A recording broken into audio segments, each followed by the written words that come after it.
مسلمان جادو کر سکتا ہے؟ نہیں، حرام ہے. دوسرے پہ کرنا جادو حرام ہے. لیکن جادو ہو جائے تو پھر قرآن شریف سے بالکل رجوع کیا جائے. ہم سبھی لوگ جانتے ہیں کہ جادو کرنے اور اسے کروانے والا شخص اگر دونوں مسلمان ہیں تو دائرہ اسلام سے خارج ہو کر کافر ہو جاتے ہیں، کیونکہ یہ سیدھا سیدھا شرک ہے. اور شرک اس لیے کہ جادو کے اندر اللہ کو چھوڑ کر شیطانی جنات سے مدد مانگی جاتی ہے، اور بظاہر انسان کو وہی کچھ نظر آتا ہے جو کہ جادوگر ان سے جنات کی مدد سے کسی شخص کے دماغ پر قبضہ کر کے اسے دکھانا چاہتے ہیں، لیکن اصل میں یہ صرف نظر کا دھوکہ ہوتا ہے.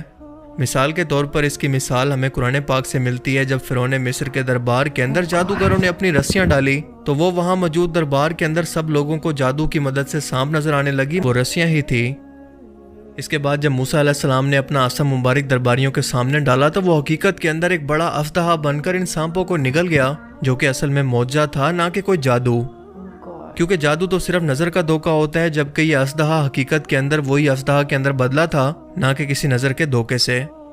اور یہی وجہ تھی کہ وہاں موجود جادوگر جو کہ اپنے ہنر کے اندر ماہر تھے، یہ سمجھ گئے کہ یہ دراصل جادو نہیں بلکہ معجزہ ہے، اور اسی لیے ایمان لے آئے. کیونکہ ظاہر ہے وہ اپنے ہنر میں ماہر تھے، اسی لیے اس بات کو سمجھ گئے. یہ بات آپ نے ویڈیو کے آخر تک مائنڈ میں رکھنی ہے. رشین ٹی وی چینل پر کچھ دن پہلے ایک 1.5 گھنٹے کا انٹرویو ایک ایسی عورت سے لیا گیا جو کہ مسلسل کئی سالوں سے کالے جادو کی پریکٹس کرتی ہے. وہ اپنے اس کام میں ماہر ہے. جب انٹرویور نے اسے سوال کیا کہ کیا آپ کے ساتھ بھی کبھی ایسا ہوا ہے کہ کسی شخص پر چاہ کر بھی آپ جادو نہ کر سکی ہوں، یا پھر اس میں آپ کو انتہائی مشکل ہوئی ہو، تو اس کا جواب کیا تھا یہ جان کر آپ بھی حیران رہ جائیں گے اور آپ کو مسلمان ہونے پر فخر ہوگا. اپنے پیغمبر پر اتارا گیا ایک ایک پیغام بالکل حق اور سچ ہے، جس میں شک کی کوئی گنجائش نہیں. کیونکہ اس کا کہنا تھا کہ جی ہاں، دنیا کے اندر صرف پریکٹسنگ مسلمان ہی ہیں جن پر چاہ کر بھی میں جادو نہیں کر پاتی، کیونکہ یہ ایسے لوگ ہیں جن کی سوچ، ان کا جسم، ان کی روح سب پاک ہے.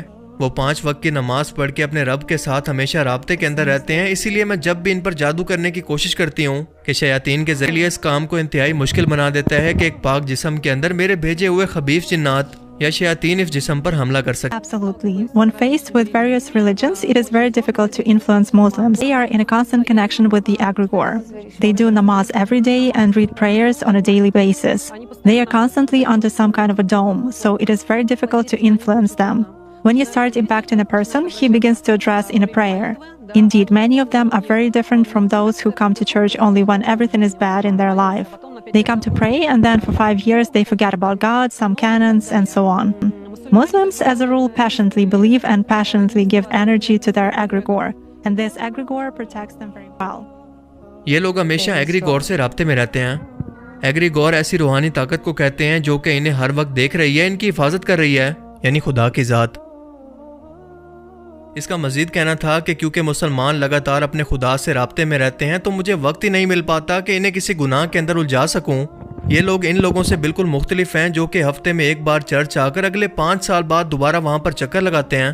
کیونکہ مسلمان ہر وقت اپنی دعا کی صورت میں ایک انرجی اپنے رب کے پاس پہنچاتے رہتے ہیں، اور بدلے میں ان کا خدا نہ صرف ان کی دعاؤں کو سنتا ہے بلکہ ان کی حفاظت بھی کرتا ہے اور ان کی دعاؤں کا جواب بھی دیتا ہے. اسی لیے ان کے دماغوں پر قبضہ کرنا انتہائی مشکل ہے. انٹرویور نے اگلا سوال کیا کہ کیا تمہیں لگتا ہے کہ ان کا خدا مہربان اور اچھا ہے؟ اس کا جواب تھا کہ ظاہر ہے کہ میرے لیے تو نہیں، پر ان کے لیے ہاں بالکل ہے. کیونکہ میں جب بھی ان لوگوں پر اثر انداز ہونے کی کوشش کرتی ہوں تو کوئی چیز مجھے باہر لا کر پھینک دیتی ہے. شخص کو امیجن یا تصور کر کے شیاطین کی مدد سے اس کے دماغ پر قبضہ کر سکتی ہوں، مگر جب بھی کسی پریکٹسنگ مسلم کی باری آتی ہے اس کا تصور آٹومیٹیکلی میرے دماغ سے مٹا دیا جاتا ہے. میں نہیں جانتی کہ کیسے، اور یہ بات ثابت کرتی ہے کہ وہ شخص کسی کی حفاظت میں ہے. انٹرویور نے کہا کہ کیا ایسا صرف مسلمانوں کے کیس میں ہی ہوتا ہے؟ اس نے جواب دیا کہ ہاں، میرے ساتھ تو ایسا ہی ہوتا ہے. اللہ اکبر. یہ الفاظ ایک غیر مسلم جادوگرنی کے ہیں، کسی مسلمان کے نہیں. جب اللہ پاک قرآن کریم کے اندر فرماتا ہے کہ ہم نے جن اور انسان کو اپنی عبادت کے لیے پیدا کیا، اور جو بھی اللہ کی عبادت کر کے اس کا قرب حاصل کرتا ہے اللہ تعالیٰ اس کی حفاظت پر فرشتوں کو مامور کر دیتا ہے، اور اللہ تعالیٰ تمہاری دعاؤں کو سنتا ہے اور اپنی رحمتیں تم پر نازل کرتا ہے جو کہ شیاطین سے تمہاری حفاظت کرتی ہیں. تو غیر مسلم اور ایتھیسٹ یہ سوال کرتے ہیں کہ سائنس کیونکہ ان چیزوں کا فزیکل وجود ثابت نہیں کر سکتی لہٰذا ہم اسے نہیں مانتے.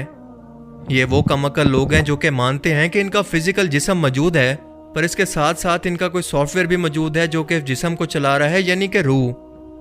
یہ مانتے ہیں کہ ان کا دماغ تو موجود ہے، پر اس کے ساتھ ساتھ اس دماغ کے اندر سوچ بھی موجود ہے، اسے ہم دیکھ نہیں سکتے. یہ مانتے ہیں کہ گریوٹی بھی موجود ہے، الیکٹرو میگنیٹک فورس یا ریڈیشن وغیرہ سب موجود ہیں جو کہ ہمارے اس فزیکل ورلڈ کے اندر موجود ہیں، پر انہیں انسانی آنکھوں سے دیکھنا ممکن نہیں۔